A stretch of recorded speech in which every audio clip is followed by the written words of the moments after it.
You keep saying this year is different. You write the goals, you feel the fire for about 11 days. Then February hits and you're back in the same patterns that buried you last year. Same distractions, same excuses. Same failure to follow through when it actually costs you something. I'm not here to give you another motivational speech that dies when your dopamine does. I'm here to show you why you keep repeating the cycle and what it takes to break it for good. If you're tired of being the guy who talks about change but never actually changes, this is where it stops. Here's what most men miss. They think the problem is discipline. They think they need more willpower or a better morning routine. But discipline isn't your issue. Your issue is that you've never raised your standard high enough to make the old life impossible. You're trying to add good habits on top of a foundation that's still contaminated. You're trying to build in the same environment that keeps destroying you. That doesn't work. It never has. Let me put it plainly. The reason you repeat your mistakes is because you've trained yourself to tolerate them. You've negotiated with your weakness so many times that your brain doesn't even register it as weakness anymore. It registers it as normal. When you let yourself scroll for 2 hours instead of reading, your nervous system learns that's acceptable. When you skip the workout because you're tired, you're teaching yourself that comfort outranks commitment. Every time you break your own rule, you're not just failing once. You're training yourself to fail consistently. That's the pattern you're actually stuck in. Not a lack of knowledge, not a lack of resources. You're stuck in a cycle of self-betrayal that you've made comfortable. And until you see that clearly, no amount of goal setting is going to save you. Now here's where it gets uncomfortable. Most advice tells you to start small. Build momentum. Be patient with yourself. That's fine for someone who's never tasted discipline. But if you're here, you've already tried that. You've been patient. You've been gradual. And every time, the gradual approach gave you just enough wiggle room to slip back into the old version of yourself when things got hard. What you actually need is a hard line, an unnegotiable standard that forces you into a new identity because the old one can't survive it. Think about the Israelites in the wilderness. 40 years wandering because they refused to trust God's command the first time. They had the promised land right in front of them, but they chose fear. They chose doubt. And what happened? An entire generation died in the desert because they wouldn't move when God said move. That's what happens when you keep negotiating. You don't just delay your progress, you forfeit the timeline God had ready for you. Let me give you a framework. 3 variables: environment, identity, and enforcement. Environment is what surrounds you. Identity is how you see yourself. Enforcement is what you do when you violate your own standard. Most men focus only on identity. They say, I'm going to be disciplined. I'm going to be consistent. But they leave the environment untouched and the enforcement non-existent. So the identity crumbles the moment it meets resistance. If you want to stop repeating your past, you have to intervene at all 3 levels simultaneously. You can't just decide to be different. You have to remove everything that makes the old version of you possible. Here's what that looks like in practice. If your phone is the problem, you don't just limit screen time, you delete the apps. You put the phone in another room at night. You make accessing the distraction so inconvenient that your laziness works in your favor for once. If the friend group enables your worst habits, you stop seeing them. Not forever. Not out of judgment, but until you're strong enough that their influence doesn't move you. If the late nights are destroying your mornings, you don't try to wake up earlier while staying up late. You cut the evening off at a hard time and you enforce it like it's a commandment. That sounds extreme to people who aren't serious. But here's the truth. Strong men don't do moderation with things that are killing them. They do elimination, they do surgical removal, they understand that some battles aren't won by managing the enemy. They're won by removing the battlefield entirely. You've probably heard the phrase, you can't out-discipline a bad environment. That's not just a saying, that's a law. Your willpower is finite. Your environment is constant. If you're relying on willpower to overpower a toxic environment every single day, you're going to lose. Not because you're weak, because you're fighting a war on terms that guarantee defeat. So let's talk about what actually breaks the cycle, not what feels good to talk about. What works? First, you stop negotiating at the first sign of compromise. Not the third time, not when it becomes a pattern. The first time. Most men let the small slips go because they think it's not a big deal. One missed workout, one late night, one impulsive decision. But those small slips are where the cycle begins. They're the crack in the foundation. If you let them pass without consequence, you're giving your flesh permission to test you again tomorrow. And it will. And you'll give in again because you've already established that your word doesn't mean anything. God doesn't entrust weight to men who can't hold a boundary. If you can't keep your word to yourself about a workout, why would he trust you with a family? With a ministry, with influence, the small stuff isn't small. It's the proof of whether you're actually being trained or just going through the motions. Second, you build your day around enforcement, not motivation. Motivation is a feeling. Enforcement is a system. Motivation says, I feel like working out today. Enforcement says, it's 6 a.m. and the workout happens whether I feel like it or not because that's the rule. You don't wait to feel like it. You don't check in with your emotions. You execute because the standard has already been set and your feelings don't get a vote. This is where most men fail. They treat discipline like it's supposed to feel good, like they're supposed to wake up excited and energized, but that's not how it works. Discipline is obedience in motion. It's doing the thing when everything in you is screaming to quit. That's when it counts. That's when you're actually being formed into someone God can use. Let me be even more direct. If you're still waiting to feel ready, you're not serious yet. Readiness is not a feeling. It's a decision followed by action. The men who break cycles are the men who act before they feel like it. They move when it's inconvenient, when it's uncomfortable, when no one's watching. That's the difference. Boys need to feel inspired. Men execute regardless. Third, you burn the ships. That's the phrase. Hernan Cortez, when he landed in the New World, burned his own ships so his men couldn't retreat. It was victory or nothing. That's the level of commitment required if you're actually going to break free. You don't leave yourself an escape route. You don't keep the old life on standby just in case the new one gets hard. You make the decision so final that going back isn't even an option. For you, that might mean deleting every account that feeds the addiction, blocking every number that pulls you backward, telling someone you trust what you're doing so there's accountability. It might mean changing your entire routine so the triggers don't even exist anymore. Whatever it is, the point is the same. You remove the option to retreat, you make the old version of yourself impossible to access. And yes, that's going to feel drastic. It's supposed to. Comfortable change isn't change. It's just rearranging the same pieces. Now here's the part that nobody wants to hear. Breaking the cycle is going to cost you relationships. It's going to cost you comfort. It's going to cost you the version of yourself that other people were comfortable with. And that's exactly why most men never do it. They're more afraid of being alone than they are of staying stuck. They'd rather be mediocre with company than excellent in solitude. But let me tell you what solitude actually does. It reveals who you are when no one's affirming you, when no one's enabling you, when it's just you and God and the standard you've set. That's where real growth happens. Not in the crowd, not in the approval, in the quiet, brutal honesty of a life stripped down to what actually matters. Jesus spent 40 days in the wilderness before his ministry began. Not in comfort, not surrounded by supporters. Alone, tested, refined. That's the model. If you want to carry weight, you have to be tested under pressure first. And the test isn't whether you can talk about change. It's whether you can endure the isolation that comes with actually changing. So when the old friends stop calling because you're not fun anymore, that's not a loss. That's a filter. When the distractions lose their pull because you've removed access, that's not deprivation. That's freedom. When you're sitting alone on a Friday night because you've cut off everything that used to fill the void, that's not loneliness. That's the beginning of becoming someone you can actually respect. Let's go deeper.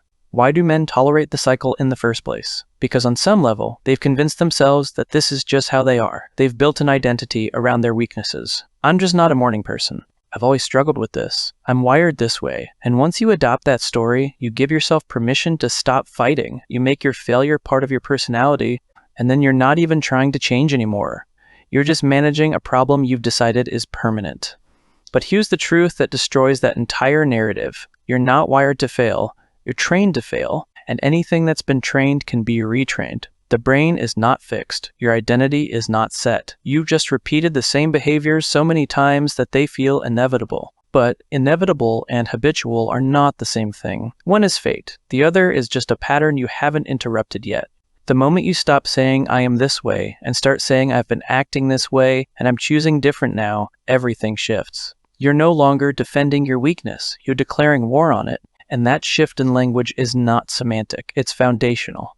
Because you can't change what you've made part of your identity. But you can absolutely change what you've identified as a behavior. Here's what that looks like in real time.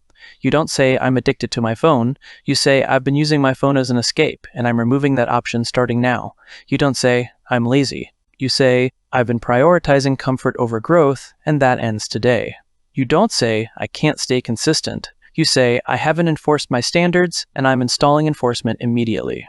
Do you see the difference? One version makes you a victim, the other makes you responsible, and responsibility is the only position from which you can actually build. Now let's talk about enforcement again, because this is where the system either holds or collapses. Enforcement is not punishment. It's not shame. It's not beating yourself up when you fail. Enforcement is the immediate, predictable consequence you've decided in advance for when you violate the standard. It's pre-decided, non-emotional, automatic. Here's an example.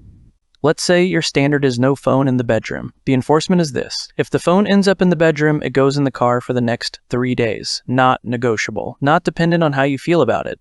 The rule was broken. The consequence executes. That's enforcement. It removes the emotional loop. It removes the debate. The standard exists. The consequence is clear. Done. Most men don't do this. They break the rule, feel bad about it, promise to do better, and then repeat the cycle the next day. That's not enforcement. That's wishful thinking wrapped in guilt. And guilt without consequence just becomes background noise. Your brain learns to ignore it. But consequence teaches. It rewires. It makes the cost of failure tangible enough that your behavior actually adjusts. God operates this way. He's patient. He's graceful. But he's also just. There are consequences baked into his design. Not because he's cruel, because he's training us. Because growth without consequence is just theoretical. You don't actually learn until something is at stake. So if you want to break the cycle, you have to make something at stake. You have to create a cost for breaking your own word. And that cost can't be vague. It has to be specific, immediate, and uncomfortable enough that your brain starts calculating whether the compromise is worth it. Most of the time, once the cost is real, the compromise stops. Let me give you the protocol. 7 days. 1 non-negotiable rule. 1 enforcement mechanism. No exceptions. Pick the one behavior that's sabotaging you the most. Not 3, not 5. 1. The thing that if you actually stopped doing it, your life would shift in 30 days. Maybe it's the phone after 9 p.m. Maybe it's the substance you keep saying you'll quit. Maybe it's the relationship you know is draining you. Whatever it is, you already know what it is. You've known for months. Write down the rule in 1 sentence. Make it binary. Yes or no. Did I follow it or not? No gray area. Write down the enforcement. What happens immediately if you break the rule, and make it something that actually costs you, not something you can shrug off. Something that makes you pause before you compromise. Then execute for 7 days. Not forever, just 7. Because 7 days is short enough that your brain can't negotiate with, I can't do this forever. But it's long enough that you'll face at least 2 or 3 moments where you want to quit. And those moments are the test. That's where you find out if you're serious or if you're still just talking. At the end of 7 days, if you held the line, you've just proven to yourself that you can. And that proof is worth more than any motivational video. Because now you have evidence. You have a reference point. You know that when it mattered, you didn't fold. And once you have that, you can build on it. You can extend it to 8 days, then 14, then 30, then 90. Eventually, the duration stops mattering because the behavior has become automated. It's just what you do now. It's not a challenge anymore. It's your baseline. But if you break the rule in those 7 days, the enforcement executes. No exceptions. Because if you let yourself off the hook even once, you've just taught yourself that the rule was optional. And optional rules are not rules. They're suggestions. And suggestions don't break cycles. Commitments do. Let me give you a real scenario so this lands. Let's say your rule is no phone after 9 p.m. Day 3, you're exhausted, stressed, and your brain is screaming for the dopamine hit.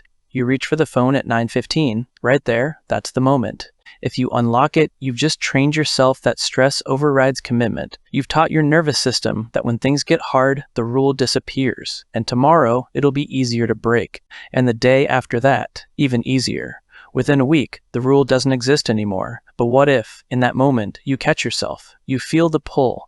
You acknowledge the craving, and then you put the phone down and walk away. You enforce the boundary even though everything in you wanted to cross it. What just happened? You proved to yourself that you can override the impulse. You demonstrated that your commitment is stronger than your craving, and your brain registers that. It learns that the rule is real, that you're serious, and the next time the craving shows up, it's a little weaker. Shows you've already proven you won't fold. That's the science and the spirituality working together. Neurology rewards consistency. Theology rewards faithfulness. And when you combine both, you're not just changing a habit. You're literally rewiring your identity at the biological and spiritual level. Now let's talk about what happens after the 7 days. You complete the challenge and feel like you've broken through. That feeling is real. Celebrate it.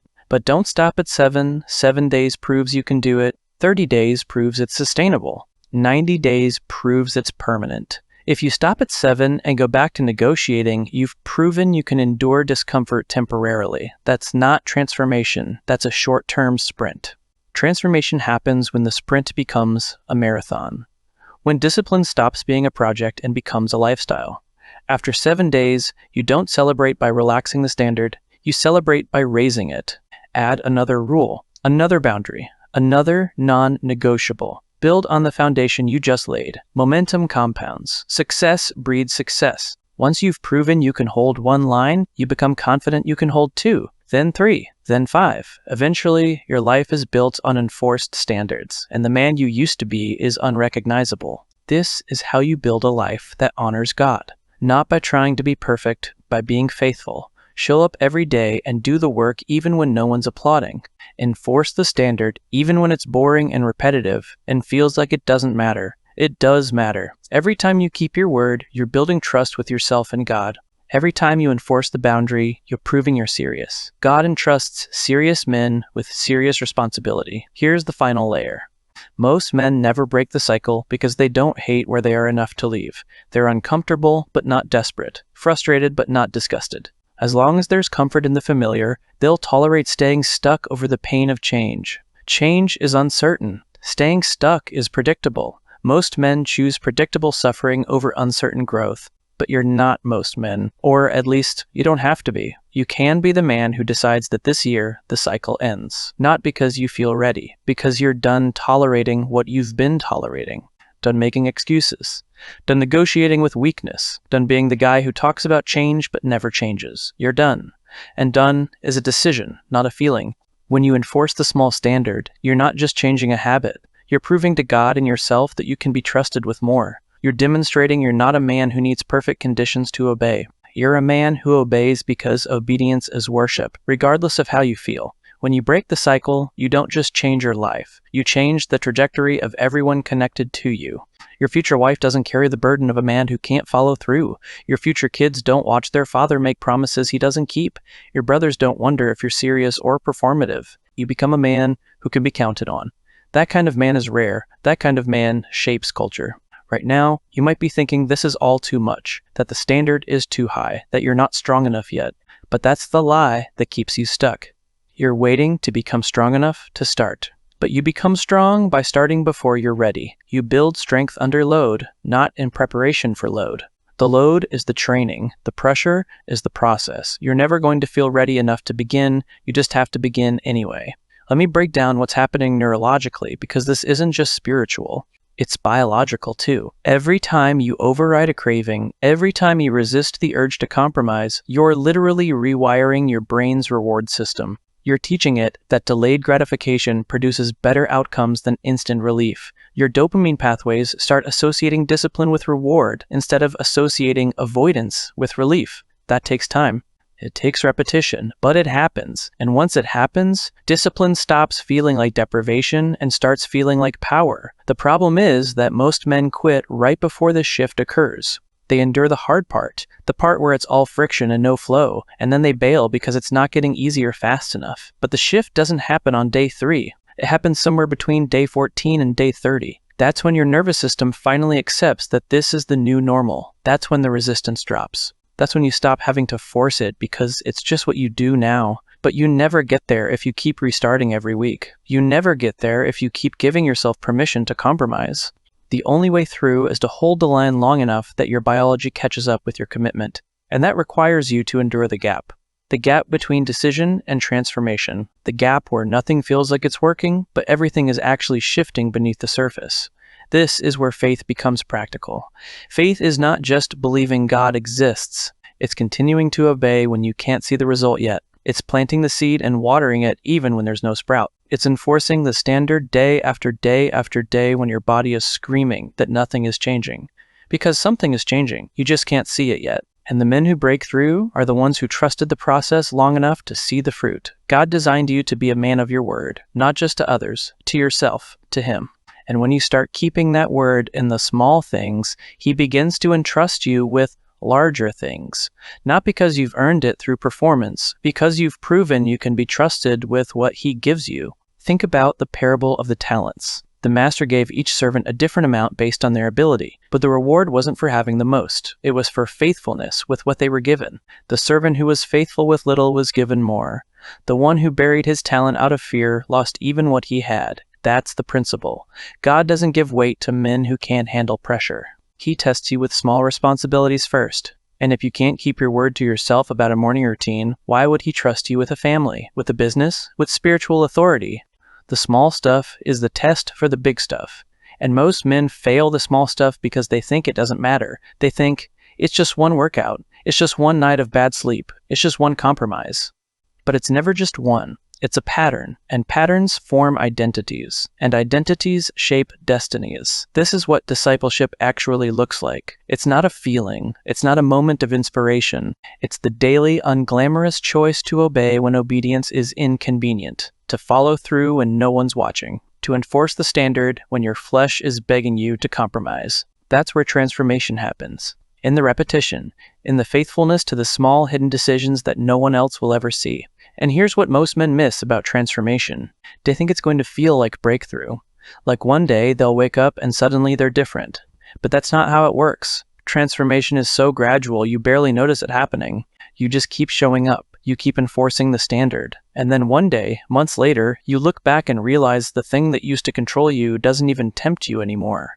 The distraction that used to consume your nights doesn't cross your mind. The habit that defined you for years is just gone. Not because you had a moment, because you had 1,000 moments where you chose differently. That's the compound effect of obedience. It doesn't feel powerful in the moment. It feels like discipline. But discipline repeated becomes character, and character repeated becomes destiny. You're not building a better version of yourself. You're becoming an entirely different man, a man who doesn't need external pressure to do what's right. A man who has internal authority because he's submitted to God's authority. That's the goal. Not to be self-disciplined so you can be independent, to be self-disciplined so you can be useful, because here's the real test. God is preparing you for something bigger than your personal goals. He's preparing you to carry responsibility, to lead, to serve. To be a man, others can depend on when the pressure is on. And if you can't handle the pressure of keeping your own word about a workout or a phone boundary, you're not ready for the pressure of leadership. You're not ready for the weight of marriage, of fatherhood, of ministry, of influence. Those things don't get easier. They get heavier, and heavy things crush unstable men. So the work you're doing now, in the hidden place where no one sees, is not just about you. It's about who you're becoming for the people God is going to place in your care. Your future wife needs a man who doesn't fold under pressure. Your future kids need a father who keeps his word. Your future brothers need a leader who doesn't compromise when things get hard. You're not disciplining yourself for yourself. You're disciplining yourself so you can be trusted with more. Let's be clear about what we're actually doing here. We're not just breaking a habit. We're breaking an identity. The identity of a man who talks but doesn't act, who starts but doesn't finish, who wants change but won't pay the cost. That identity has to die, not improve. Die. Because you can't become who God is calling you to be while still holding on to who you've been. Paul said it plainly, I die daily. That's the model. Every single day, the old version has to be put to death. The version that wants comfort, that wants approval, that wants the easy road. You wake up and you make the decision again. Today, I'm not that man. Today, I follow through. Today, I enforce the standard. And you do that every day until it's no longer a decision, until it's just who you are. Now, some of you are thinking, but what if I fail? What if I start the 7 days and I break on day 3? Then you enforce the consequence and you start again. Failure is not the end. Quitting is. Failure with enforcement is part of the training. It teaches you where your weak points are, where the temptation is strongest, where you need to adjust the environment or tighten the rule. But if you fail and then just give up, you've learned nothing. You've just confirmed that you're not serious yet. The goal is not perfection. The goal is faithfulness. And faithfulness means that when you fall, you get back up, you enforce the consequence, and you go again. Because that's what men do. They don't collapse when they fail, they recalibrate, they adjust. They keep moving. Here's what most men don't realize. The cycle doesn't break in one moment. It breaks in 1,000 small moments where you chose differently, where you said no when your body wanted yes, where you stayed in the discomfort when everything in you wanted to run. Those moments don't feel significant when they're happening, but they compound. And after enough of them, you look back and realize you're not the same person you were 6 months ago. You've been rebuilt, not by a breakthrough, by 1,000 small decisions to stay the course. That's the real secret. There is no secret. There's just consistency. There's just showing up when you don't feel like it. There's just doing the thing when it's boring and hard and no one's cheering. That's where strength is built, not in the highlight reel, in the grind. Look at Peter, impulsive, emotional, constantly putting his foot in his mouth. Jesus didn't wait for Peter to become stable before he gave him responsibility. He called him a rock while he was still acting like sand. And then he put him in situations that forced him to either collapse or become what he was called. Peter denied Jesus 3 times. That should have disqualified him. But Jesus didn't discard him. He restored him. He gave him the keys to the kingdom. Not because Peter was perfect, because Peter was willing to get back up after he failed. That's the model. You're not disqualified because you failed. You're disqualified if you refuse to get back up, if you refuse to enforce the standard, if you refuse to try again. God can work with a man who falls and rises.